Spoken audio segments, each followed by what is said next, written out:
This episode of the Julian Dion Comedy Hour podcast, once again, brought to you, the listener, by Echo One Photography. If you're from Toronto and you're a comedian or actor or musician and looking to get some professional headshots done, well, look no further. Echo One Photography will get that done for you. Hells yeah. If you own a business in Toronto, get some professional product photography done for e-commerce or advertising purposes. Yeah, they'll do it all. Echo One Photography. Just email Eugene, EUGENE, at echo1photography.com and enter JDCH in the subject line for discounts and offers applicable to you, the listener. Oh, God, thank you so much. Message to my mom. Message to my mom.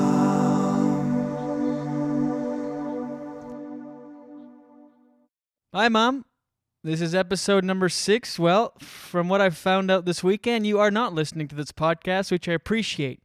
But if for any reason you've decided to check it out, if your curiosity's gotten the better of you and you start here at episode 6, let me just start by asking, please don't listen. I appreciate it. And we discuss topics that you might not like to hear. So please, I ask you, Mom, I love you. Please don't listen to the podcast. Message to my mom. Message to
Yeah, that's such a good song. Oh, man. Hey! How are ya? Hi. Episode number 6 coming at you, not quite yet from Lemon Press Studios. Still on the road. Actually, by the time you hear this, I will be back in Toronto and happy about it. I'm in a small, dark room right now. There's a mirror in front of me so I can see myself, which is weird. I'm talking to myself. That is such a good... I love that song. As a matter of fact, if you like that song too, go to the Facebook group, facebook.com/JDComedyHour. And there's a video up there of Garage Baby performing the song live at the last Julian Dion Comedy Hour live show at Say What. Speaking of which, if you are in Toronto and you're hearing this right now, come to tomorrow, October 8th. Is my 31st birthday show. And man, what a show do we have lined up. Christine Von Hagen, my friend, roommate from New York City, and now she lives in Vegas. Very funny comedian. She's on the show. Ron Jossel is on the show. Matt O'Brien and Steve Dillon. Stacked night of stand-up comedy. I myself, of course, will be doing the usual 45 minutes, 50 minutes, whatevs. Whatever happens. Come out and celebrate. October 8th, Say What? 67 Front Street, downtown Toronto. Any hoozle. Thanks for listening. Thanks again for checking in. 6 episodes. We're doing this. This is a good one. My guest is Adam Fox. Foxy Cleopatra, as I call him. He's the lead guitarist? Guitar player? He's the lead guy in Garage Baby. He's got a great story. We talk about that, and he's got a great song that he's written on a solo project called Josephine, which is a very powerful track, and there's a great story behind it. And he tells the story. And at the end of the show, I'm going to play the song, so listen through to that. enjoy my chat with Adam. That was a lot of fun, and we do another hilarious rendition of or version of Are You Mariah or Yoko? And it's a good one. It's a goodie. So yeah, and thanks for the emails. A lot of emails. Keep those coming in at pod@jdcomedyhour.com.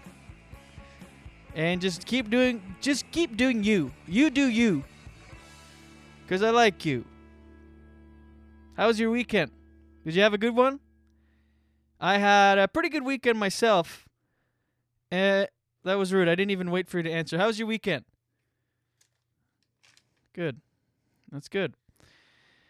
I had a good one. It was my birthday on Saturday, 31 years old, and like I mentioned on Friday's episode, excuse me, did you hear that? My voice just cracked. I'm blossoming as a man right in front of your ears. Oh. Yeah, it was my birthday, so I spent the weekend on the road, still am, or probably not by now by the time you're reading or hearing this. Anywho, I'm on the road, and it was a good fun. I consumed a lot of non-alcoholic beer and decaffeinated coffee. That's my life now. I'm so much fun to be around. Invite me to things. Please. I had a good time. My parents were in Ottawa, so randomly got to see them. I get to see them only about twice a year, so it was nice. My mom still hasn't listened to the podcast. Successfully avoided it. She mentioned it, though. She told me that she couldn't figure out how to download it. And I told her, you know, Mom, you probably wouldn't like it. It's just shop talk with comedians. And she seemed okay by that. I hope she doesn't persist. A friend of mine asked me, why do you not want your mom to listen? I mean, you're a comedian. You know, I imagine your mom is a liberal person, which my mom is great. Let me preface by saying that always. But liberal she is not. Very conservative. And what can I say? Okay, paint you a picture. This is my mother in a nutshell. She came to see me do stand-up about 7 or 8 years ago, and there was a guy on the show who did a joke about how he's short and his wife is really tall, and when they have sex, it's weird. And the joke goes something like, I'm paraphrasing, the joke goes something along the lines of, I'm short, my wife is tall, sex is weird, and like we 69 the other day, and her belly button's never been cleaner. My mom was outraged by that. She still brings it up. I'll talk to her once in a while, and she'll ask me who I put on to say what, and she'll lovingly warn me, you know, you shouldn't put on dirty, like that disgusting comedian that was on that time we saw you talking about his wife's belly button. The disgusting. Still brings it up. So that just goes to show you her scale of offensiveness. I mean, already on this podcast, we've done and said worse things. So I just rather avoid all that and get her to not listen. So thanks for not listening. Mom, I appreciate it. But it was good to see my parents. I hung out all weekend with them. Friday, went to this. My dad was basically in Ottawa for a Army Service Corps reunion. He was part of the Corps in 1967, and he hasn't seen a lot of these people in over 50 years. So the whole thing, or almost 50 years, I guess. And the thing was that he would go there. It was like a meet and greet. And back then, he was the youngest in his sort of platoon. So my dad's 67, so you got to imagine all these people were, 70s, 80s. So we walk into the Legion in just outside of Ottawa. And in Carleton Place. That's how I spend my Friday nights now. This is Friday night. I'm in the Legion in Carleton Place, Ontario, where the minimum or the average age is about 77. I'm just pounding back the Labatt 0.5%. I was my dad's designated driver that night, so it was pretty interesting. A lot of talk. I noticed when people get together in groups, what they really do is they reminisce about alcohol. Like, so much of life revolves around drinking. All their stories from way back when was, how they got drunk, how they partied, and it's crazy. Like, that's just what you do as an adult. You find activities that sort of envelop and involve drinking. It's just sort of like a mask to drink. Like I went hunting. Okay, this time last year I flew home to go moose hunting. I'm not a hunter by any stretch, but I figured it'd be a good bonding experience. So I flew down, paid a flight, went for moose hunting season in New Brunswick, which is a really expensive way to find out that you're a giant pussy. Get a plane ticket out and go moose hunting. And it was basically just me and 5 grown men in a cabin in the woods, and you just drink. That's what you do. We drank at the cabin and in the cabin at night, and in the day we drank in trees, high up in trees, waiting for moose to come out so we could shoot them, which is the worst part of the whole thing. I think that's why we hunt, or drink rather, because when you hunt you have to kill something. That's the thing. That's what it is. I just figured it out. You drink as adults when you get together for activities because there's always a part of it that you don't like to do. Like for hunting, you drink because you have to kill something. Or golfing, you drink because you have to, golf. You drink to make things better. But all of life sort of revolves around it. So needless to say, this weekend I've thought about drinking a lot. They shared sex jokes too. We're at the table at the Legion. And by the way, lights, I'll paint the picture for you. We're sitting in a Legion and all the lights are bright, like on. Everything, it's like a cafeteria. It's like not flattering lighting. Everyone looks green and white hair, pale gray complexion. It's just bright neon lights. Everything's on full blast at a meet and greet. There's no, ambient lighting or anything like that. And everyone's drinking and sex. We're sitting around a table. I'm with my dad and a bunch of people in their 70s and their wives. And they're reminiscing on something. They're trying to think of a year that something happened. And someone goes, "Oh, I think that was 1969. And another guy, 74-year-old, Harry, he goes, 69, that's a good number. That's a good year. It's a good number. A sex joke. They all laughed. So now I have to picture him and his gross wife 69ing, and I'm sober, so I remember that vividly. It's not like I can drink it away. The image. I still, his wife is there. I mean, she's not gross by any means. She's, a cute lady. He's 74. She's the same age. Not gross at all, but when you're picturing them 69ing and going at it, which you have to picture it after he talks about it and they all laugh. It takes a while to process. So that was a good night. I said about 6 words all night. They couldn't have cared less about my presence there. I was just sort of a fly on the wall, but it was good. It was good to hear the stories and realize how life just revolves around alcohol. It really is. Like, think about it. You go to a game, you get drunk. You go to a concert, you get drunk. You rent a cottage with your friends, you get drunk. You go on a trip, you get drunk. That's just what you do as adults. So I've been thinking a lot about drinking this weekend. A lot about smoking pot, too. I really thought about it. This is how crazy addiction is. I thought, hey, I'll just smoke a joint for my birthday. I'll just do it, and I won't want to do it again. I'll just do it once a year. I'll make that my thing. That always pans out. That's how it tricks you. I actually believe for a minute, I'm like, yeah, I can do that. I can just smoke a joint. 1 joint a year.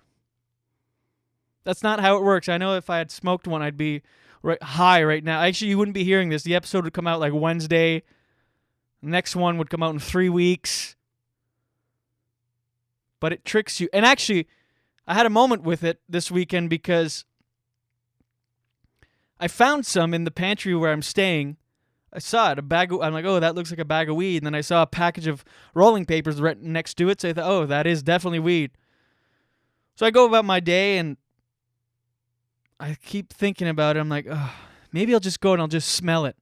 Oh, yeah. I'll just smell the bag of weed. I'll open it and, oh, man. That's all I need. Because that's what I do. I torture myself. I do the opposite of what you're supposed to do when you're trying to quit things. I'll like smell bottles of booze and so I go and I grab the bag of weed to smell it, and it's full of bugs. Like, it must have been there so long. There were eggs in there, like bug eggs. It looked like de-shelled sunflower seeds. Okay, picture those. There's like 8 or 9 in them through the bag, stuck to the plastic of the bag, and in this like clear membrane with like this little like light fuzz, like fur on it. It was disgusting. There were clearly bug egg pods. And there was like one in there. It looked like a mini moth. And it was just like freaking out in the bag. Like, and there were holes, a couple holes in the bag. I don't know if the holes were like, I don't know if the seeds were in the weed and then they blossomed or hatched and then the things got out, or the holes were because they got into the weed. Anyway, needless to say, I didn't smoke it because I couldn't. That was such a sign. I'm like, well, there's, all right, there's your answer. Would you believe that actually for a minute I thought of picking out the bug eggs and smoking it? In fact, you can smoke some. Yeah, you can smoke some bug egg pod weed.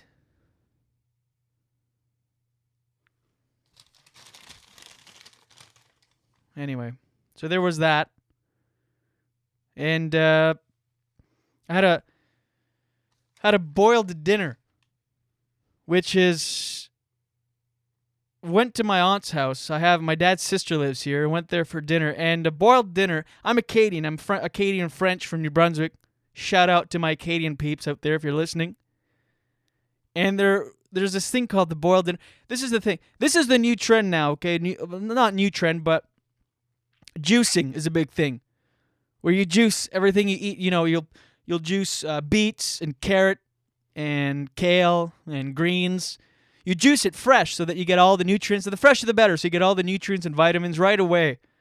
Super healthy, superfoods. That's the new thing. It's not that new, but again, that's the thing. A boiled dinner is you take those same ingredients, beets and carrots, potatoes, green beans, and you put them in a pot and you boil the fuck out of it. Just boil it down. And add salt, cured salted pork. Boil the shit out of it until it becomes one color of like, it's almost see-through. Everything's almost see-through and like beige. Pour that out into a plate and eat that shit. It's actually pretty good. So I had boiled dinner, and another sex joke happened. We're sitting around the table, and I'm there with my parents and my aunt and her boyfriend, and my aunt commented on the fact that she needed to get an extra chair or extra chairs or something for her dining room table, and she said as a joke to her boyfriend across the table, maybe after dinner you can take me to IKEA. And he said, what was that? After dinner we can go to IKEA. I was like, oh, that is not what I understood. I can't say what I understood at the table, but let me just say that I don't know where the location of that is. Maybe your nether regions? Sex. He's talking about sex. And then my dad goes, oh, you call it IKEA. And then goes, cheers to IKEA. And everyone cheered. Cheered? Cheersed. Cheersed. We all made eye contact, because that's the proper rate of cheers. And cheers to IKEA, which the undertone there was sex. People in their 60s sexing. So that was my weekend in a nutshell. It's always good again to see. It's good to see my parents because I don't see them a lot. I see them about twice a year, like I said, and it's hard because when you live away from home and you go back, every time you see your parents, or especially in that age, my dad's 67, my mom's 63. And you go back, and every time their hair's a little grayer. They're a little bit slower. Not by much. It's subtle, but you notice a difference. They're a little smaller for some reason.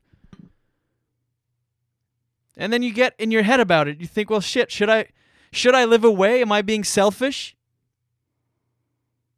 Am I being a bad son for not being around my parents all the time, you know?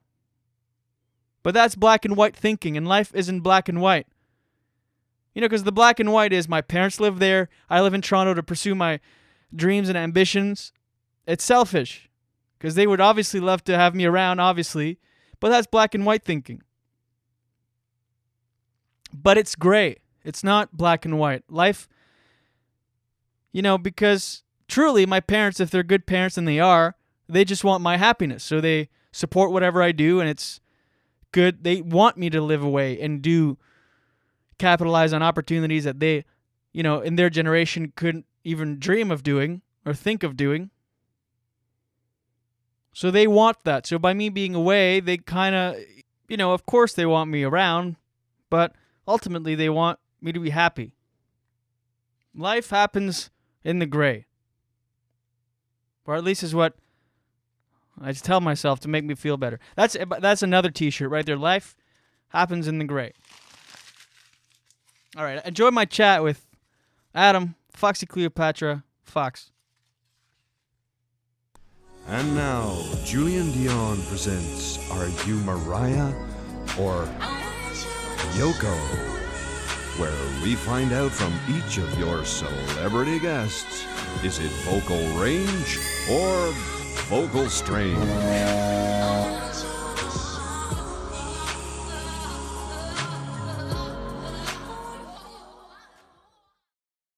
And once again, we're here with Jen Grant, who will be taking on my guest, Adam Fox, in another Mariah or Yoko showdown. Oh, no. The song of choice today is Aretha Franklin's Respect, R-E-S-P-E-C-T, Respect. And going up first at bat is Jen Grant. Wait, should we actually, just say... Sure, explain it quickly what it is. Okay, so you know when you're listening to your iPhone, you're listening to your music, and you're by yourself, and you're singing, you think you sound amazing because you think that's your voice, but what you're hearing is the recording of Aretha Franklin, for instance. Mm-hmm. So anyway, Adam, remember you get points for enthusiasm, and let's have fun. I'm gonna sound terrible. Let's go. Okay, here we go. Aretha Franklin, Are You Mariah or Yoko?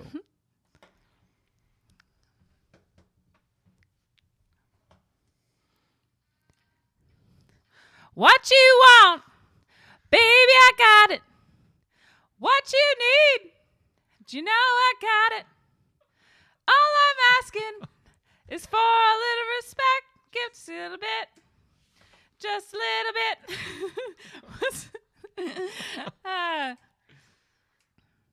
I ain't gonna do you wrong. Why you gone? Ain't gonna do you wrong, 'cause I'm the one. All I'm asking is for a little respect when you come. Just a little bit. Just a little bit. All right.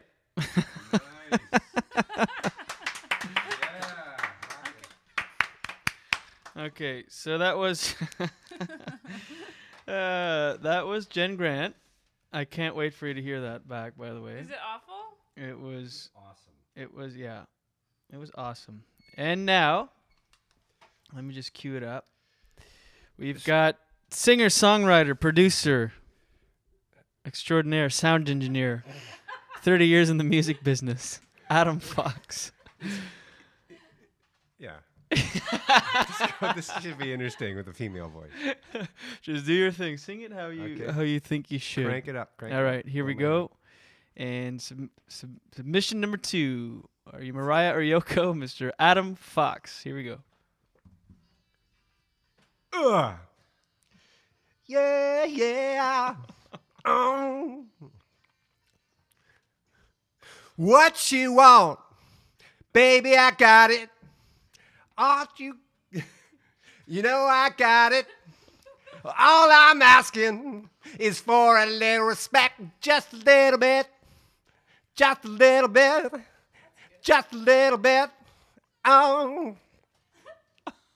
I ain't gonna do you wrong while you're gone. I ain't gonna do you wrong 'cause I know I wanna. All I'm asking is for a little respect, just a little bit. Oh, just a little bit. Just a little bit. Wow! All of my money. Sorry. To give my profits when you get home. Just a little bit.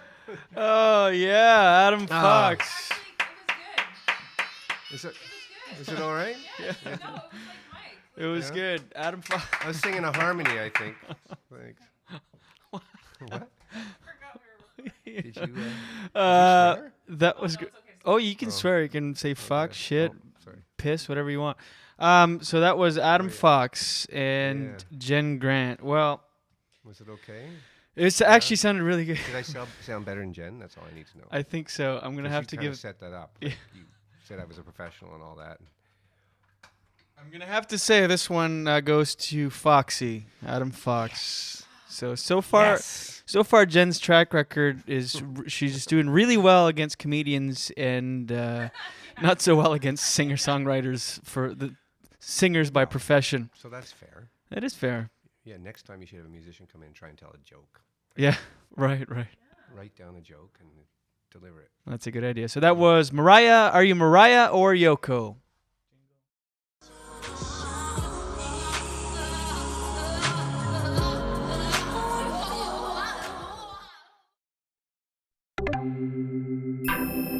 You and me belong, just like the flowers, laughing all day long. People, I need you loose. Sing a little song, then take a shower.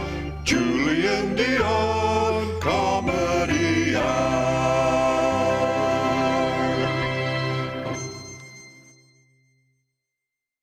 Okay, my guest today. I love this man. He is a very talented musician, producer. He wears many, many, many hats. He's the. If you've been to the live shows at Say What, you will recognize this guy. He's my Paul Schaefer. He stands at my right. He books the room at Say What, and he's lead guitarist for Garage Baby. He's also. So I was just scanning through his website to try to get you guys some sort of bio and history on this guy, but it's so extensive. I don't even know where to begin. So he's sitting in front of me, so we'll just get into it, and we'll let him sort of, through the next little while, go through his bio and make it interesting. That's the key. Okay, I'll try my best. What can I say about this guy? Adam Fox sits in front of me. Adam, thanks for doing this, bro. My pleasure. Adam is also the producer / sound engineer / brains behind this podcast, trying to make it sound profesh. Yeah. So welcome to Lemon Press Studios. Thank you. All right. Thank you. So let's sort of get into it a little bit. So, because again, I usually give these, sort of elaborate bios or intros to guests, but that's when I can wrap my head around it. But yours is so vast, I don't even know where to begin. So you've been a musician for what, like many, many years? 30. 30 years professionally, Mm-hmm. doing your thing. You've seen a lot of success. Let's talk about a little bit about your first incarnations in this business, your first bands, how'd you get into it? So first, let's go back even more. You're from Toronto. I am. I'm born and bred Born and bred, and from then Toronto. brothers, sisters? Two Two brothers. Two brothers, Mm-hmm. younger? One 12 years younger, one 2 years older. Mm-hmm. Yeah. And so grew up in did you ever move out of Toronto, or you were... Yes, I was born in downtown Toronto. But about 4, I left Toronto and moved to a farm outside Schomberg, which was a campus for OCA. Okay.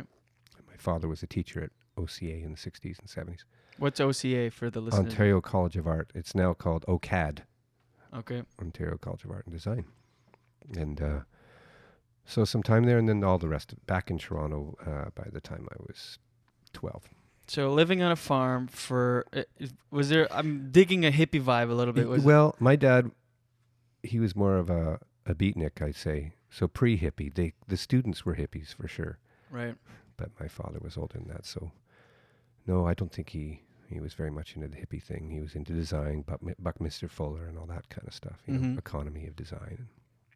Design for all. By the way, you have a stellar radio voice. Thank you. Can you, since you're a sound engineer, can you make me sound like that in post? Yes, I Okay. can. So by the time you're listening to this, we both have really good voices. We have to figure out how to get 2 tracks rolling Yeah, we're on your unit. a little frustrating, but okay, back to you. So Thank you. at what age did you start playing music?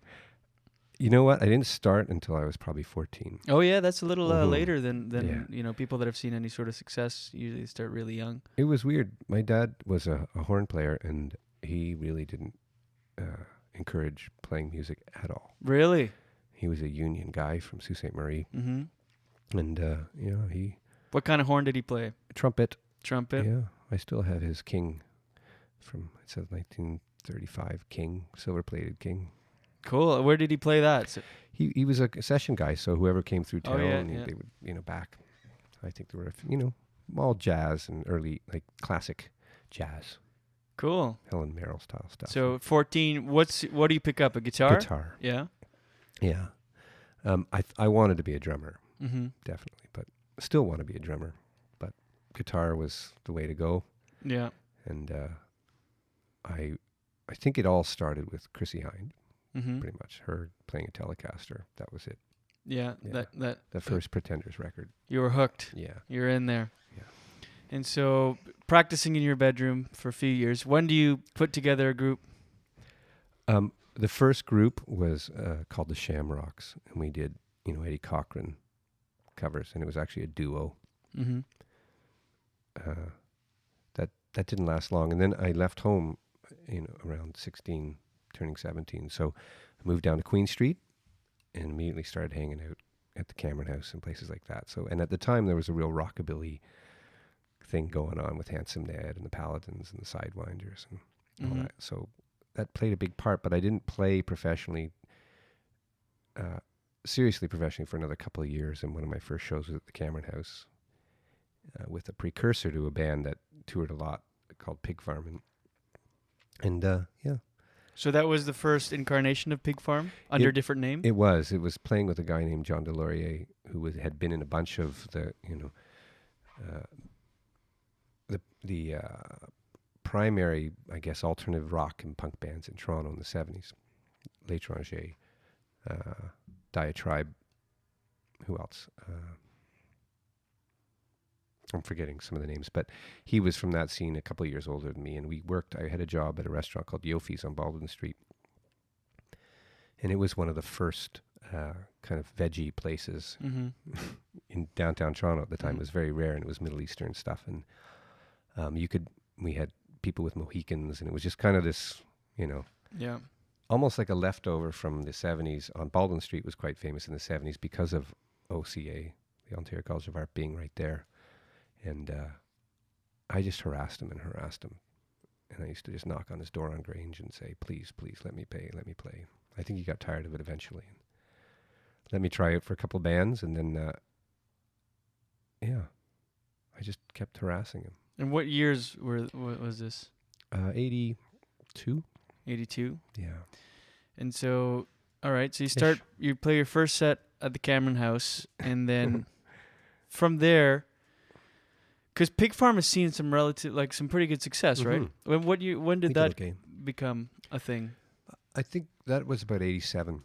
87? Yeah, 86. We were playing a lot, like 86 and 87, and it had a couple. I was a rhythm guitar player because I was still too terrified to actually stand on stage without getting loaded or, Mm-hmm. So I think I told you in the past, in high school, I would pass out. If I had to do a speech in school, I would crumble. Right. So I had to figure out a way to perform. And I'm trying to think of how much to divulge, but, let's go just deep. say one of our, we all had a healthy appetite for narcotics at the time, but one of us got kicked out for their excessive use of our narcotics, and I became the new lead singer. And we had a recording session, so had a couple tunes, and that was kind of the beginning of Pig Farm there. Right. So the lead singer gets kicked out of the band for too many drugs. Right, which is absurd in retrospect. Right. It's absolutely obtuse. Like, Right. Well, I mean, fate, man. It happened. You stepped up to the challenge. Yeah. And so you laid down an album, or just a few tracks in the studio. Or? Yeah, we did 8 tracks, made a cassette, and just decided to go on tour. Mm-hmm. That was it. And I think that people were still paying for music and very excited to go to a club. Right. This is Much Music is just beginning, and Right. the only way you could see something that was weird or alternative was to go to a club. Mm-hmm. It just didn't exist in terms of And at this point, so we're late 80s, you've got a cassette with 8 tracks, and you start going on tour. What kind of venues are you playing in? places clubs? Places like the Rivoli in Toronto, Cameron House. There's a few. When you went across the country, it was harder. It was harder to find places that you could play because just the style of music. I guess we were considered punk rock. I'm not sure punk rockers really considered us punk rock. We were kind of alt something. It's hard to express it, but those kind of venues, and fairly quickly we were actually playing real clubs. If we were in Vancouver, we'd play the Railway or, standard rock clubs. And how are you getting around back then? We bought a van. You bought a van. So you We did had like the real, like the thing, like the poster of a touring rock band. You get the yeah. van. I remember you telling me at one point the van, the ceiling was like, because you guys slept in the van, right? Yeah, we were in this. You're thinking about the nicotine, Right. Yeah. Oh yeah, we lived in that thing for months on end, and it had a built-in sleeping area, and it was a V8, Econoline with no windows on the side. It had a futon loft built in, and the equipment went underneath. But yeah, touring. You're thinking of the story of touring in the States, and yeah, after a couple of years of touring in that thing and smoking, when we were in the South, it would get really cold at night. When you're in the desert or in the plateau, in Tucson and Arizona and all that kind of area. And when you wake up in the morning, the condensate would be full of nicotine, and it would drip on your face and stain your clothes. You'd just get this horrific yellow stain from Sleep with your mouth open. You just keep the addiction going. Feeding it. So, and how many guys are sleeping in this van? Depending, usually three or four. Mm-hmm. The initial pig farm had a female drummer, Leslie Becker. Mm-hmm. Still an astonishing drummer. Leslie was, 5'3". Correct me if I'm wrong, Leslie. And just a total powerhouse. And totally unusual. Mm-hmm. Any club we walked into, people just looked at us like we were crazy. So before you went down to the States, you toured Canada a few times. Yeah. You're 3 guys, sometimes Yeah. 4, sleeping in this van. Mm-hmm. You bond like at a crazy level with that. Now, being that the drummer was a woman, did any of the bandmates ever try to get with her? We had a rule. Yeah. There's no shagging the drummer. No shagging the drummer. Yeah. And that was never broken. It was never, not to my knowledge. Yeah. Well, you guys were sleeping in tight quarters. That would have made for weird. Well, Leslie and I shared a warehouse space in Toronto too, so we were good friends. Mhm. Still are great friends Mm-hmm. on Niagara Street. So Cool. Yeah. And so, so you tour, you're building a fan base, Mhm. and what happens next? You have that album, you Well, we started with a cassette tape, then we came back to Toronto. We recorded a first record after live. your first tour. After, I would say a lot of jaunts out to Montreal. Mm-hmm. We had a cassette. We went out to Vancouver and back. There was a big festival, I think it was 87, where a lot of bands, 13 Engines, Rheostatics, a lot of Toronto bands went out, Suffer Machine, to Vancouver and played this festival. And it was, I think, there's a couple books out now that talk about that festival specifically. I think Dave Bedini wrote one. And but we came back, we recorded a record in one day, 8 hours, and to vinyl, not directly to vinyl, but for vinyl. There was no digital yet. Mm-hmm. And because at the time there was no digital studios or home studios, so you had to pay full pop. Right. So the only way for us to do it was to do it in a day. And how much? Like that was a lot. It was, right? you'd pay $1,000 for one day. for a day, easy. And back then, $1,000 was a lot of money. Yeah. Well, It's you know 3 what? million now. Adjusted for inflation. You know what? I don't. That's a whole other topic. I'm not sure that it was relatively more expensive because actual pay, hourly pay hasn't increased that much Right. in the last 25 years, Right, which is right. another social and economic discussion. But I don't want to romanticize it by saying it was harder to do. I don't think it was, because I think people paid more money for music then. Yeah, in some ways it was probably easier. You could charge $15 at the door at the Rivoli in 1988, and people would pay it happily. And $15 back then is like $1 million. Yeah, $1 million at least. Yeah. And when you're doing this, are you thinking at any point, "Oh shit, I'm doing this. I'm a professional touring musician, getting some attention." Is that crossing your mind at all, or it's just sort of organically it happens in increments, and you're not even really processing the fact that you're doing it? In my case, I don't think I had any other choice. Right. It just felt that was all there was to do. That was Mhm. the goal. I remember being 12 years old and thinking, standing by the big FM radio and listening to music, just thinking, that's it. That's what I'm going to do. And the first chance I get, I'm getting the hell out of my home and I'm going downtown. And I'd seen a few fledgling videos on Much Music, and it's funny because L'Étranger was one of them. Andrew Cash, who's now MPP for Danforth, I think. Mm-hmm. And watching them and thinking that's what I got to do. And their video was shot in Kensington Market. Just thinking, wow. And that's where I moved. I just moved down there. Went Just right right to in the neighborhood. Well, I was on Balton Street on the other side, and then on Queen Street, right at Spadina and Queen, right across from the Horseshoe Tavern. That seems to be the case with musicians that have seen some sort of success. There is no plan B. That's just you dive in, and there's no other option. And really, failure isn't even an option at that point. Like it does. You just make it happen. I agree. Yeah, and I think sometimes failure is also totally fine when you're 17, because that's what's cool. Like, Right. I think I really thought that living the life would be awesome too. Mm-hmm. And I still think that. I wouldn't live that life now, but it was really, really, really intense. Yeah. Really intense. Yeah, the journey is because for comedy it's the same. They say it takes at least 10 years to really find your true voice and be yourself, and really things start rolling. And when you hear that as a young comic, you think, oh man, or maybe as a non-comedian, just specifically talking about comedy, that sounds so daunting, but at the same time, when you actually do it, it's so much fun. The path leading to the 10 years, it's like you said, it's very intense. These experiences of touring and experimenting with things and drugs and otherwise, and doing it because you're doing it, even though you're not finding any quote unquote success immediately, financially or otherwise. You're doing it, and you can't imagine doing anything else. Yeah. And were you at that point? Did you have any part-time work, or you're just straight? Yes. When we weren't touring, I was doing construction often. Right. And then carpentry. Originally, it was building fences in Richmond Hill, and then digging holes, mixing cement, literally just day after day mixing cement, and then moved up to fence building, and then deck building, and then became a carpenter. So anytime I wasn't on the road, I was a carpenter, and primarily a carpenter until about 35.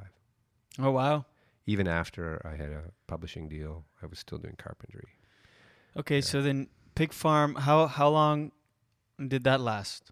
There's two stages. So we did roughly 86, I guess, to 90. Mm-hmm. So not that long, and at which point we kind of broke up and or took a break, because I think we were literally, I was 130 pounds, really not healthy at all. Right. On a 6-foot frame, it's pretty. Yeah, I was that's pretty gaunt, and I think my liver was pretty done. So in those 4 years, 86 to 90, a lot of partying. Yeah. Drugs. Yeah. What was your drug of choice? I would just have to say alcohol. I think there was a lot of mushrooms were really popular. Pot, cocaine figured early on, but kind of disappeared as time went on, I think. Right. Yeah. Yeah, pot seems to not even count. Almost when you think back, it's just like, oh yeah, of course, pot, but that doesn't count. I mean, you know. Yeah. I've recounted, like I can tell you my habit in those early tours. I've worked it out. It was in the van, so you wake up in the van. You often, so first get up, go have coffee, a rum and coke, and a beer. That's before food. That's your kind of leveler. And then in the van, I'd usually, often drink maybe a bottle of port on the way to the show. Mm-hmm. So you're driving, you've got 8 hours between cities. And then probably a 6-pack for sound check. And then the rider kicks in for beer. Mm-hmm. So you could easily have 25 drinks a day. Crazy. That's not including, the joint that got handed you or the right. or whatever. Yeah. Yeah, it was pretty stupid. And how are you? So when you're on tour, that's your sort of your regiment. But what about when you're working construction and you're back in the city? Are you a weekend? No, I still go out every night because I lived on Queen Street. So right. I think about it. I mean, I've been in bars for 30 years. I'd say 4 nights a week for the last 30 years, or 5 nights a week. And when you're young like that, you don't give a shit if you work in the morning. Like, No. you just, fuck it, whatever. You go out, you have fun in the moment, pay the price the next day, and do it all over again. Yeah. And you sort of start peaking again at night. That's when you come alive. Yeah. The days are so dreadful. Because I've done that too. Yeah. You couldn't care less about the fact that you have to bang out 8, 9, 10 hours the next day. And construction, physical, hard labor.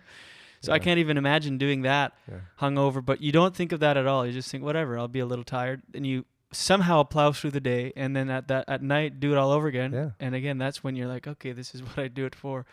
But now I couldn't even. Now I have, if I work the next day or have something, I can't. I'm like, no, I need 8 hours. I'm not doing anything. Like, there's no way. Why would I do that to myself? That's insane. Yeah, I agree. Okay, so I have to say there was a few other jobs. I worked at CBC for a bit as a stagehand, but it was very similar. It was all lifting and stuff, and that have to say at the CBC of the era, it was the same lifestyle was pretty much promoted in the staging department. I worked on Tommy Hunter's show and Chasing Rainbows and all the live sets, and that was pretty intense. But there was tons and tons of drinking going on. A little bucket would come down behind the cyc, and you could put money in. It would go up into the rafters, and the lighting guys would send you down beer, and you could just. It was insanity. And then that, and I also, my favorite gig at the time, but it all came from construction, was working for a company called Henry Pierzig that did special effects for commercials. And as a result, I got to work with Michael Snow. You know those big dome sculptures? I was in the crew that built those. So we brought them up from maquettes and sprayed them and carved them. And the ones that are sitting there. So cool. Some really cool stuff like that. But that all stemmed from construction work and knowing how to work. Right. Yeah. Okay, so we're 1990. Pig Farm sort of takes a break. At that point, do you think you're done for good? No, I don't think so. John, the bass player, joined the Doughboys and replaced somebody. We had both been offered the gig with the Doughboys at the time, and John took it.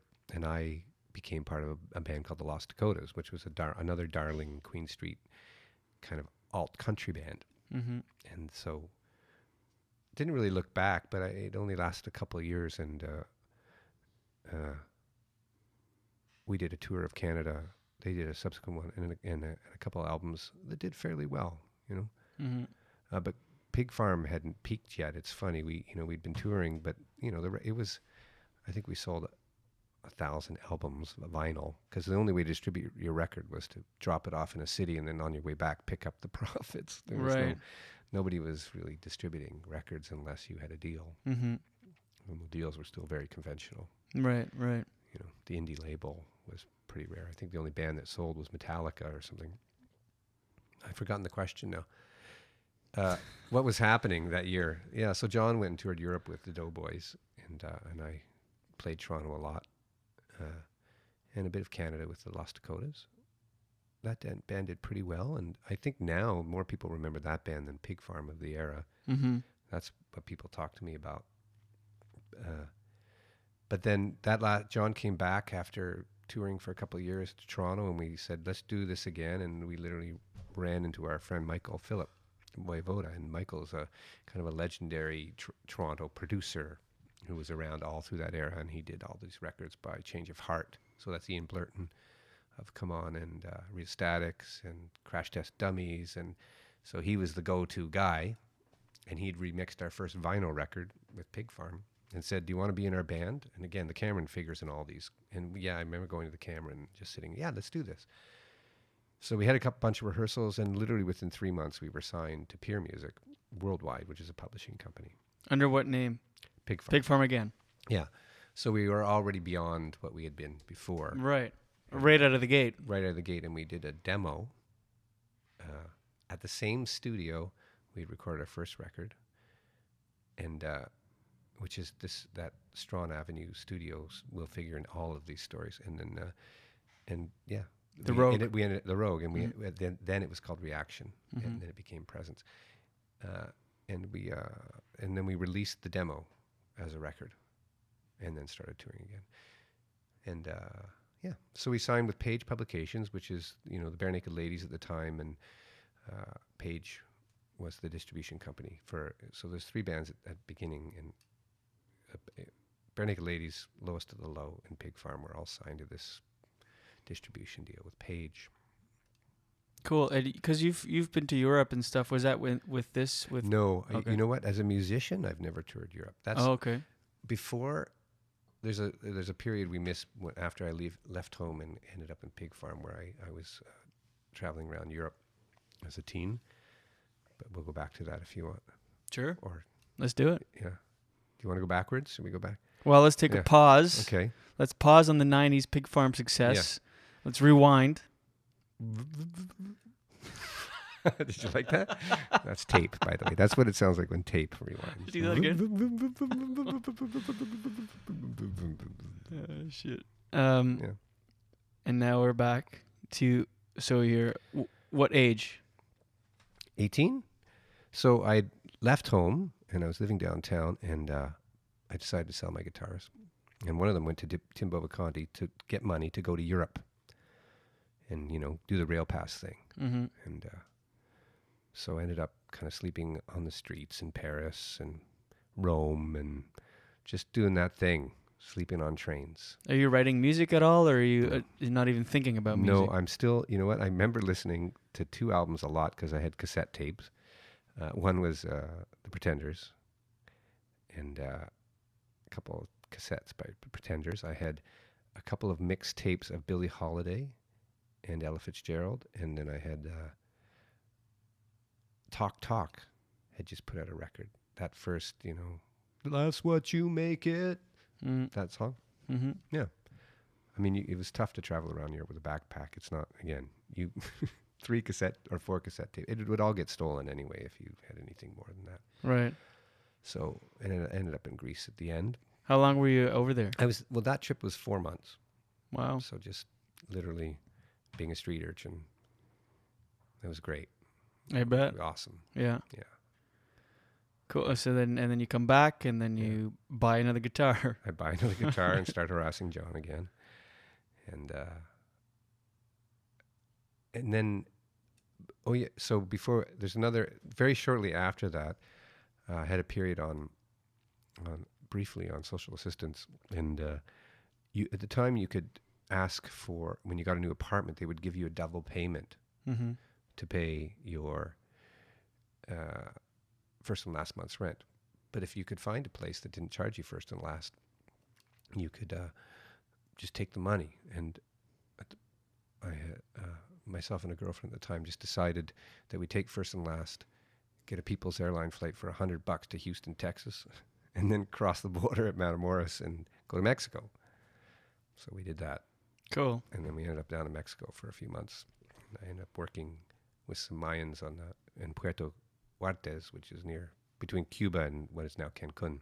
Mm-hmm. No, it was always Cancun, but wasn't The famed Cancun right. now. The tourist destination. Yeah. Wait, how long were And you that in was- Mexico that, for? That was for a few months, and then, traveling around and picking mushrooms and selling them and hunting iguanas for a little bit, and Whoa. How do you hunt an iguana? you trap them, Yeah. in the jungle in Chiapas, What do they use for? You like to eat? You know what? Yeah, you could eat, and then they use the skins to make stuff, I want to see Yeah. iguana Yeah. shoes. Cool. So that all sort of feeds it. That kind of life experience, I feel like, feeds into music career or any sort of creative career. It's really valuable life experience Yeah. that you can't learn other than doing that sort of stuff. Okay, now let's fast forward.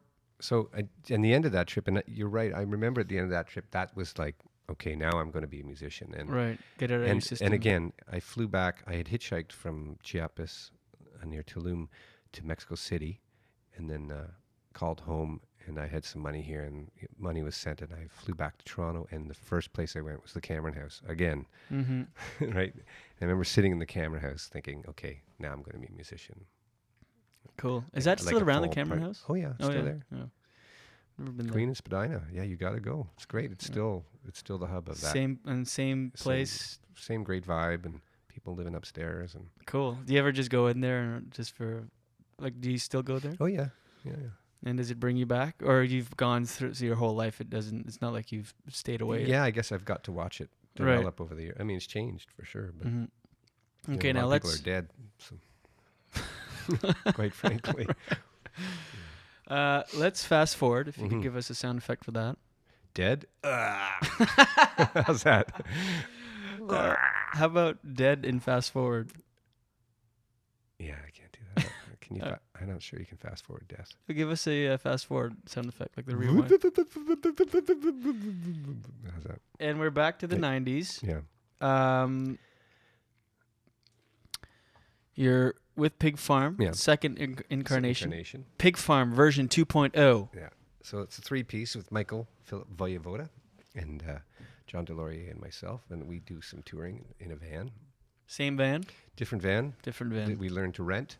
It was Mhm. less expensive, Less gross. a little less gross. Yeah. And we had a little bit of money too, so it was a little bit, not a lot, but a little. And we tour, back and forth a couple times. Well, the first tour though, we took us out east to Newfoundland, and we came back.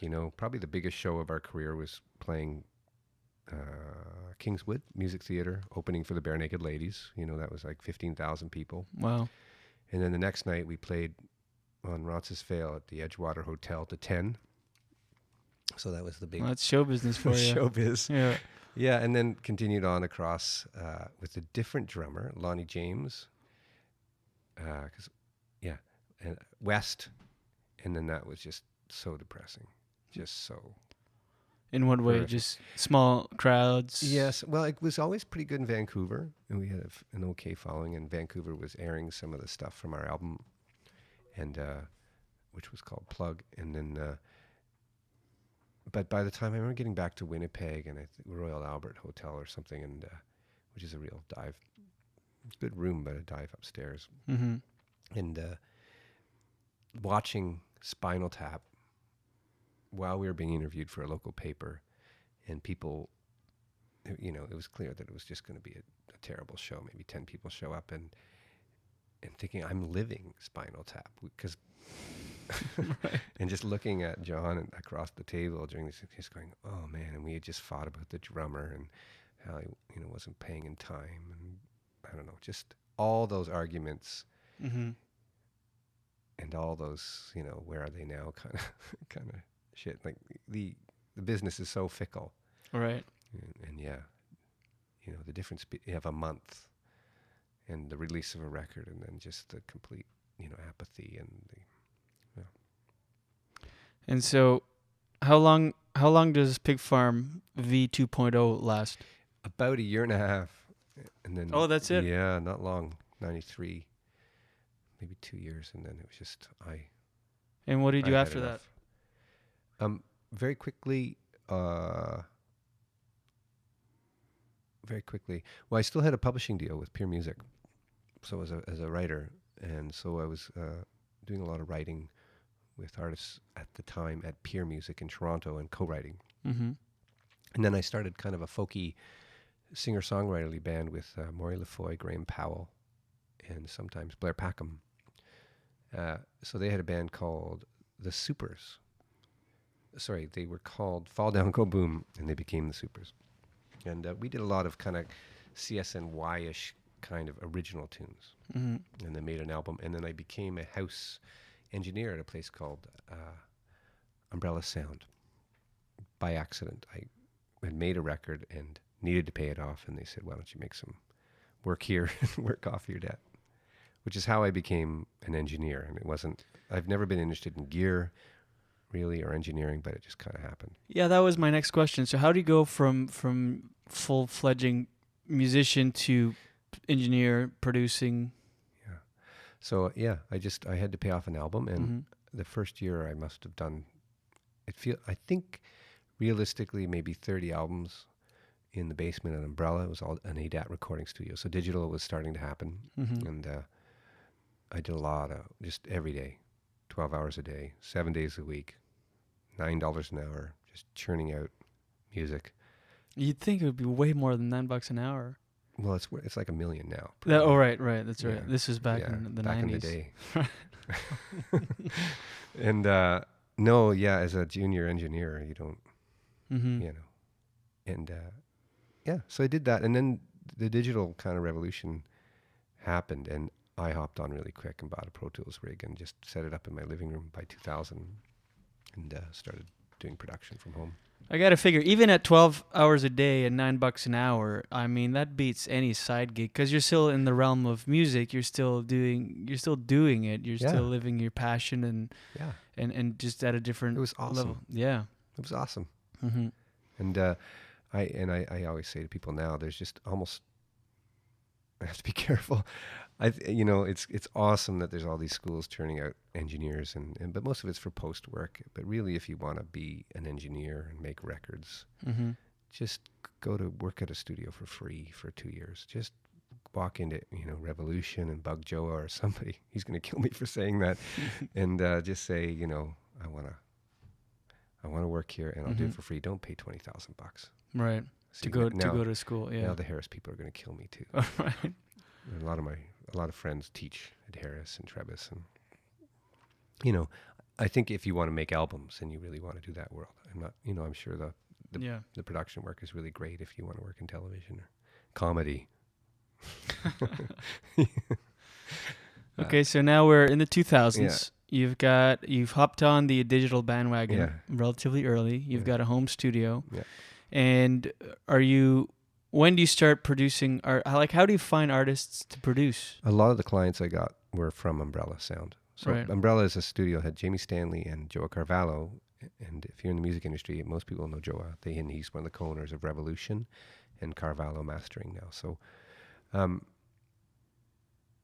most of them came from Umbrella. They just kind of followed me, and we did. And we still worked in a lot of studios. I used the Rogue a lot, James Paul's studio, and still tracked in a lot of the big studios, but then mixed everything at home. So, and that was great. And I found I could get more done in 6 hours than I did in 12. Right. And yeah. And are you at this point finding time for performing yourself, or absolutely? Yeah, playing a lot still. Yeah, I made another record, just a solo record called A Letter to Providence, and playing with those gentlemen, Maury and Graham, and Maury's a really sought after session player now. Graham, I think, plays with Jan Arden. And when did that solo record come out? 98. 98. I think. Which record has the song Josephine on it? That's a more recent one. That's the one I released just before Annabelle was born. That's such a good fucking track, man. It's about Michelle. That's a great story, that song. Mm-hmm. Yeah. Well, we'll play it out at the end, if you give me the rights to. If you don't, absolutely. But I mean, the story about the song is an interesting story. Tell the story, please. I was setting you up there. But if you don't want to hear it, oh no, I do. Oh, sorry, I missed that. I was thinking of the song. I went off for a second. I'm like, shit, I want to play that later. Well, I was married before, and when I met Michelle, my wife, we met at the Ontario Science Centre. I had taken a job as a tech there, and for Omnimax and IMAX, and it was just completely love at first sight. Mm-hmm. And you're married at this point, and I'm married to someone else at this point, and it was it was horrific and wonderful, and but I wrote a breakup song to Michelle called Josephine because her middle name is Josephine. Mm-hmm. And at the time, I couldn't use her real name because I was married to someone else. And Right. I knew that I was just head over heels, and it was life-altering, and it's still life-altering and wonderful. But I wrote this breakup song called Josephine To her. to her. Mm-hmm. And as Right. you can see, I have the tattoo as well. And I met Michelle in the Art Gallery of Ontario. What year? That's 14 years, 2000. Mm-hmm. No, sorry, we met in 2000, probably 2002. Mm-hmm. And with a CD player. And we sat in a little booth. We went to see this very romantic exhibit, and I said, this is how I feel. Put on the headphones, listen to this song. And I had done it in my home studio. And yeah, I think putting that song out in the world is actually what kind of helped me make the decision to Right. end my previous So relationship. you had a 2 years there of so you met her, love at first sight. You have 2 years before you show her the song. How soon after you met her did you write that song? Oh, it took a couple of years. Mm-hmm. We would see each other almost every day. She was an usher Mm-hmm. at the theater, and we had a great friendship, and we'd talk and trade books, and we'd be in the dark the whole time just with headphones on. Right. And because you speak over these headsets, and Mm-hmm. it became a really close friendship very quickly. And I was about to emigrate to England, and Michelle basically sent me an email telling me how she felt about me, which I totally didn't expect. Like, Mm-hmm. I had my feelings, but I was treating my own relationship with respect, I guess, the one that I was in, but perhaps, it wasn't really. And so you get the email from Michelle. That's before you ever showed her that song. Had you written the Yes. song at that point? No. And Okay. And when you did show her this, when you said put on these headphones and listen, this is how I feel. Are you still married at that point? Yes. Mm-hmm.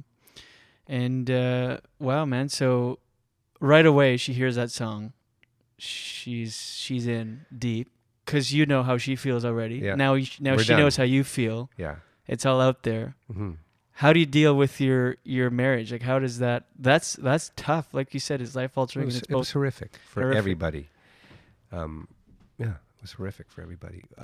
Basically, what happened is I just said, "Okay, I'm going to go talk to my now ex and just tell her." I just said I've met someone, and that was Fuck. How long were you together with your ex? in the end, I think 9 years.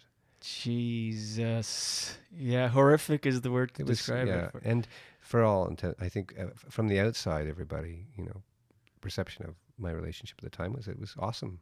Right. You know. Did your wife or ex-wife Mhm. ever see it coming? Did she have No. a feeling? So she was blindsided completely. Yeah. Wow. Luckily, no kids were involved or anything like that. Yes. Yeah. Yes, they were, or no? No. yeah, that's what I thought. Yes, you Okay. are correct. There were no children involved. Right. Yeah, I know. And you're living together. You go home. You tell her. We have a house. Yeah. a house. Mm-hmm. You're married. Yeah. Shit, man. And like you said, the people around you, outside looking in. Well, even by No, what you're saying, I inside didn't- looking in. I told no one. Right. I told no one. So it was a shock for everybody. It was just like, what? And yeah. And how do you deal with that? Like, so now you go, you talk to your wife, you tell her you met someone, and what's next? You move out immediately? Do you? She, not quite immediately, but eventually, yeah, she left the country. We had been planning to emigrate to England, and Together. I just didn't. Okay, And so I stayed in the she house. had a reason to go over there, like Yeah, also. Yeah. So she went, and I think that made some of it easier and some of it harder. But she left. But at the same time, Michelle and I we didn't officially hook up for another 2 years. We had it blows my mind now, but we actually made the decision not to get together Right. and wait until my life was sorted. Wow, that's pretty Emotionally. big.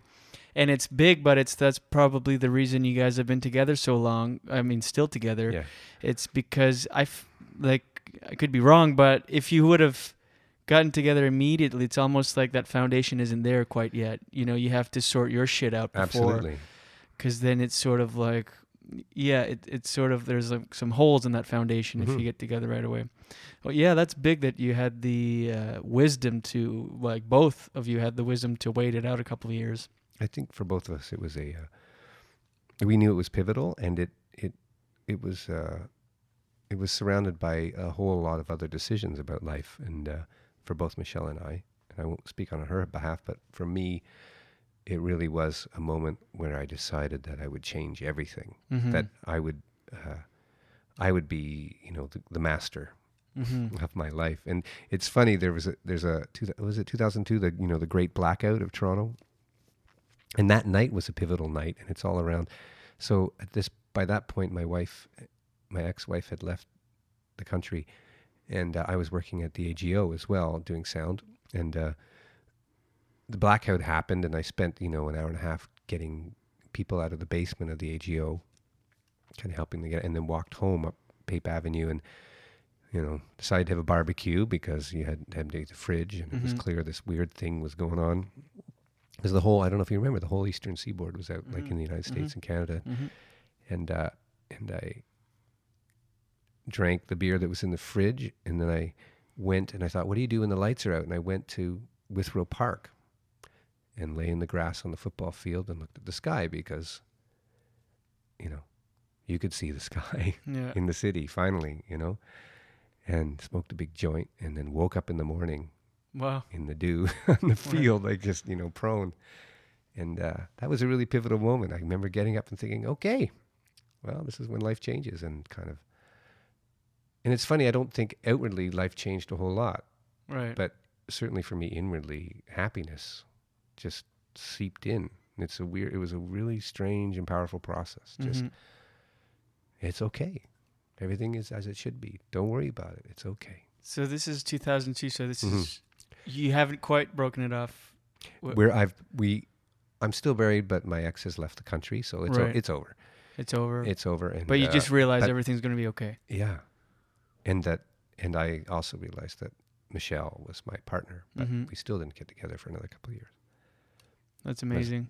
And because knowing you now, I've only known you for a couple of years, but you're a very grounded, happy dude. You seem very, very happy and it's like easy, good energy. Just like, yeah, it's all good. I also embarked on a ton of therapy. Right. At the same time, I looked around and I joined a women's group. I would imagine you'd have to at that point. I mean, because that is a giant transition to say it lightly. Like that's an understatement, but it's that's huge. Of course you'd have. So you joined a women's group because there are no men's groups? Yes. Right. Yeah. And well, it didn't matter to me what kind of people I was with. Males don't tend to go to therapy, I guess, or at least group therapy. Right. So if you want to, and I met a therapist who I went for a single appointment with her, and I said, you got to do something, man. Right. First I went to my GP, who's known me through all of it, and I just said, we got to do something. I need to change everything now. And she hooked me up with one therapist, didn't work out, went to another one, and she said, well, you should come to this group. And I said, okay. And they didn't want me there, but I stayed anyway. It was a struggle. It was a struggle because, I had a lot of women there had issues with men, and the last person they wanted to hearing their secrets was another man. But in the end, I stayed for a few years, 3 years, I guess. And it was great. It was awesome. Yeah, it really helps. I mean, I think everyone should be in therapy. I agree. Because people say that it's, there's a stigma with it. It's like, I'm not crazy. It's like, yeah, but you're dealing with the human mind. I mean, just do it. Yeah. People wouldn't attempt to fix their own cars, but the mind, they're like, yeah, I got this. It's all good. Don't worry about me, man. I'll be okay. Yeah, it's shocking. I think everybody, by the time you're 24, you should probably do 2 years of therapy, and then maybe take a break. It should be part of the public health, along with dental. Absolutely, yeah. You know what I mean? Yeah, it was awesome. Yeah, again, you wouldn't fix your own teeth, but your mind, you're like, Yeah. I got this. I got this. I'll do it. I'll do the work myself. I totally understand the brain. Yeah. Yeah. No, Well, that's a good story, man. I like that because I didn't know. Because I know your wife's name is Michelle, Mhm. but I didn't know where Josephine came from. I didn't know if that was about your ex-wife. I didn't know if how old that song was, or if I didn't know who it was for. So thanks for sharing that. That's good. And we'll play it at the end of the episode. But not to so in the 2000s, you're producing, you're releasing, you're doing a little bit of solo stuff. yeah. Any groups? Are you in any bands?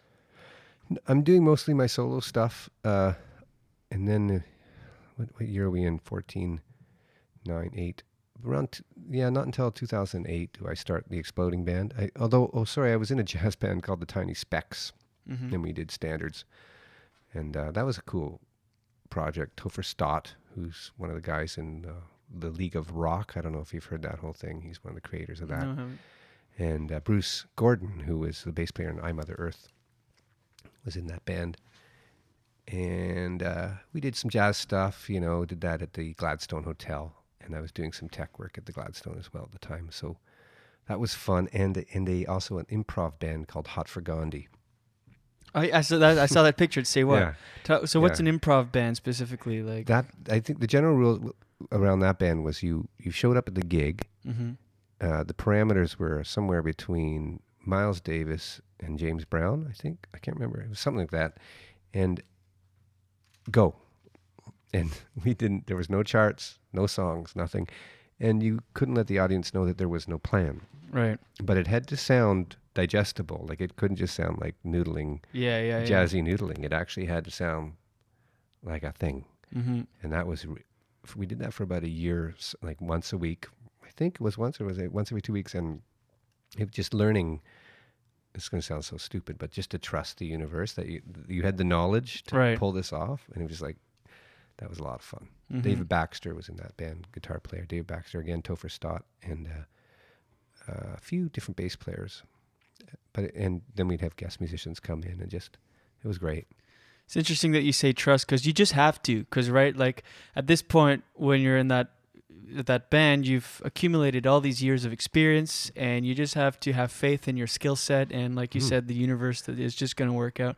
Because that happens for comedy. Like you just, at Say What, we've done these bits where, like you and I, where I've talked about your daughter, and then I wanted to talk about my niece. And so those are they're just really an idea of a story. You don't know where the funny is going to come from whatsoever. And there's this audience there staring at you, expecting to laugh. This is why they're here.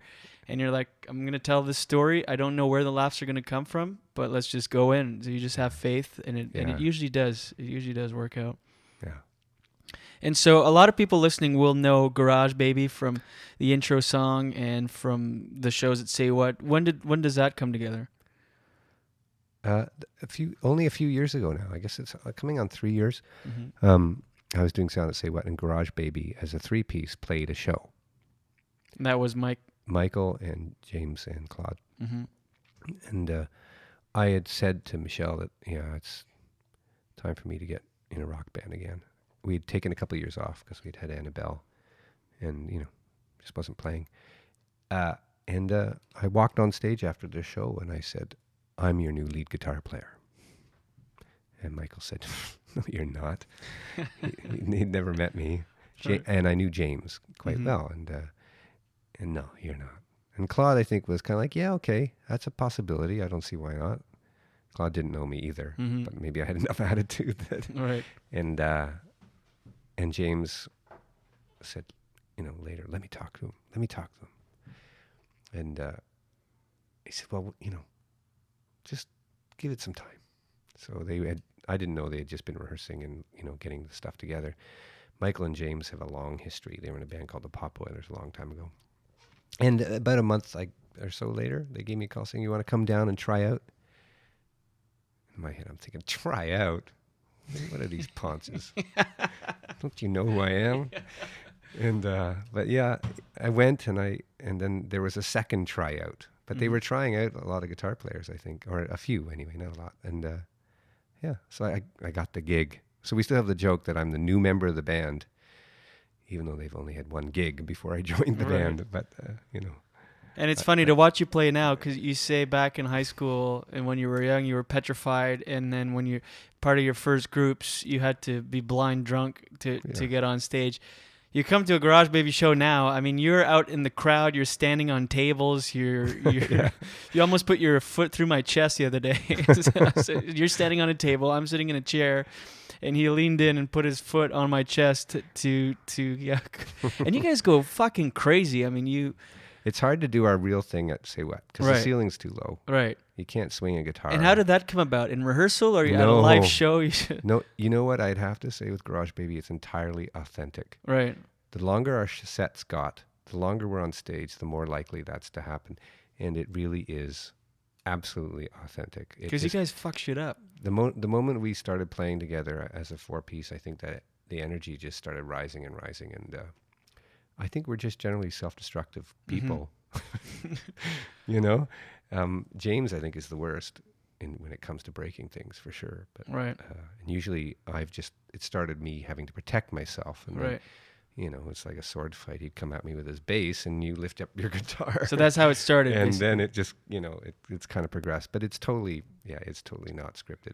What about the first time it ever happened where you're like, dude, watch my stuff, or you just go with it? No, we all purposely have cheap instruments for that gig Right. that are, you know, they're well cared for and they have nice pickups, but the bodies are cheap purposely. Right. That's great. So we're not precious. And people can get some of your stuff at adamfox.com. Correct. FAUX. Yes. And anything else you want to plug? Yeah. Well, and Garage Baby, but you can get that all through the exploding band Garage Baby, Adam Fox, all at adamfox.com, or you can just Google garagebaby.ca Right. and do that. And And it's all there. And that goes to garageband.bandcamp.com or something like that. Yeah. Cool. Well, I could talk to you all day, but we got to wrap it up here. Thanks for doing this. I like the Josephine story a lot. As a matter of fact, I'm gonna play the song after the outro of this episode. So Awesome. after you hear A Little Waste of Time by Garage Baby, you're all over this podcast in music. You're in the music segments. You're my guest and It's part of the plan, the master plan. It's all Slowly. coming together now. infiltrate. And of course, you can Yeah. see Adam every other Wednesday as part of the Julian Dion Comedy Hour house band on stage, which will be in the new year. It'll be Exploding Band because Mike is going to St. Croix for 3 months. Yeah, he's going to play. He's got a gig down there. Yeah. He was saying a residency. That's cool. Yeah. So, Bastard. but you'll always be there. Your heart. You've been the booker at Say What for how many years? 6 now? years. 6 years. Yeah. I remember when I tried to get in there, you weren't having any of it. I had to be careful. Right. I had to Google you and Took me like 8 months, and then because I sent you first initial emails, nothing, and then I just persisted, and then you gave us 2 trial shows that went really well, and now it's safe to say I think that you're a fan of the show, and you brought the idea of a house band. We were trying to expand on what we can do with that space creatively and use it to its full potential, and you suggested the house band, and that's been the best addition ever. I love it. I've been just totally freaked out that the band have become a part of the show. It's it's fun, so much fun. And sometimes we're even funny, which I think we're all learning about timing. And Well, that was the thing. One of the conditions was if you're going to be on stage, you're all going to be mic'd, and if you say anything, say it into the mic. Yeah. And I think it's created some magic moments have come out of it. I mean, and some very tense ones too. some tense ones. You comedians, a little bit touchy on flow and shit like that. Yeah. Which just makes us mad. Right. Just makes the band louder. Because as a gig, I mean, you guys just sit there for. Yeah. I mean, you play maybe 5, 6 full songs throughout the entire night, but for the most part, you're doing intros and outros. Yeah. And but I love sharing the stage with you because we did one gig after you guys came on board in January, and there was 1 or 2 gigs that you couldn't. I think James had to pull out or something, so we did it without the band. And what a difference I felt on stage. I felt alone up there, and like you guys are like a security blanket because I write a lot on stage at Say What, so you guys are sort of my sounding board. if the audience isn't there, at least you guys are there to cushion the whole experience. Anyway, so come check it out at Say What. Check out for dates at jdcomedyhour.com and go to adamfox.com. My man, thanks again for doing this. It was a real pleasure. Thank you. And watch your head.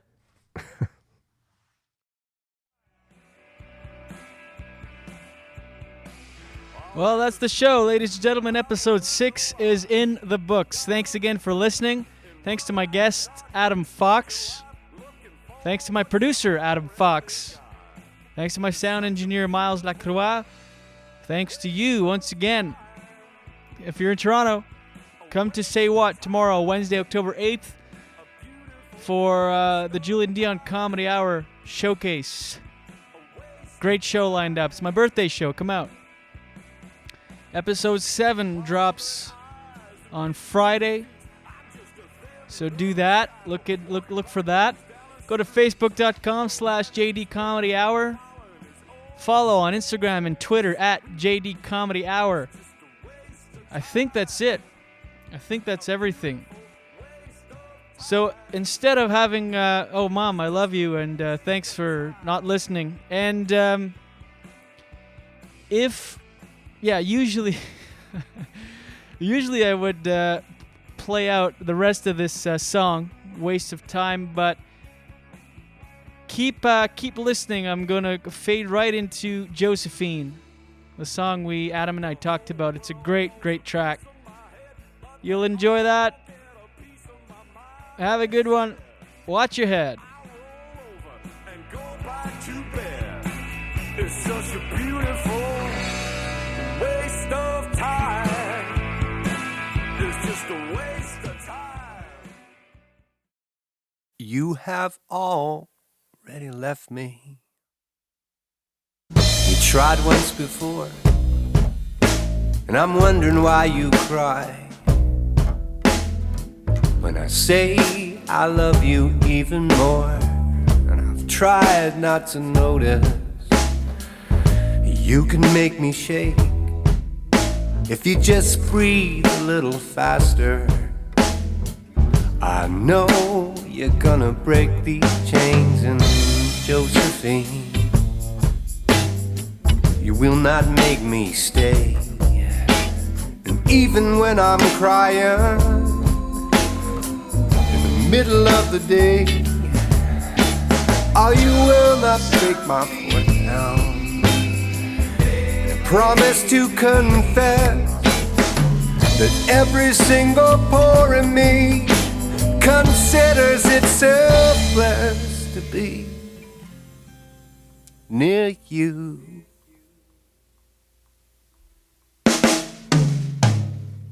Now every time I see you, you just launch me into space, and I cannot help but notice how good you taste.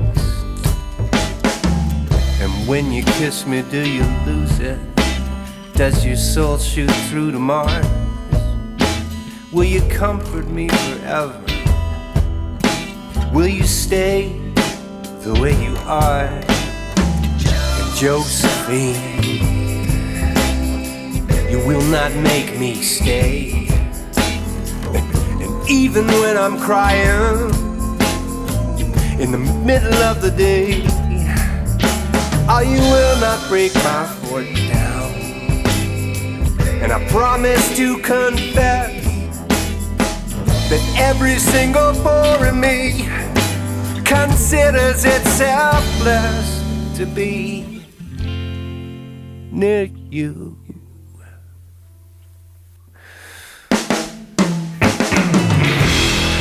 And you can't tell me not to think it. I'm drinking it in. This can't be a sin.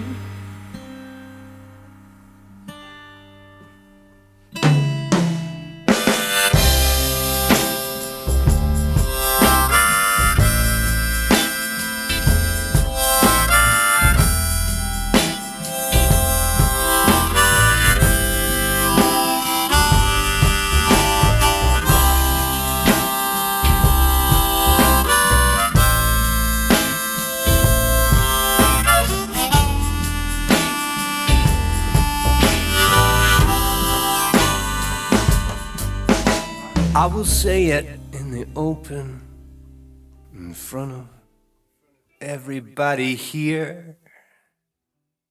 Josephine, I need you.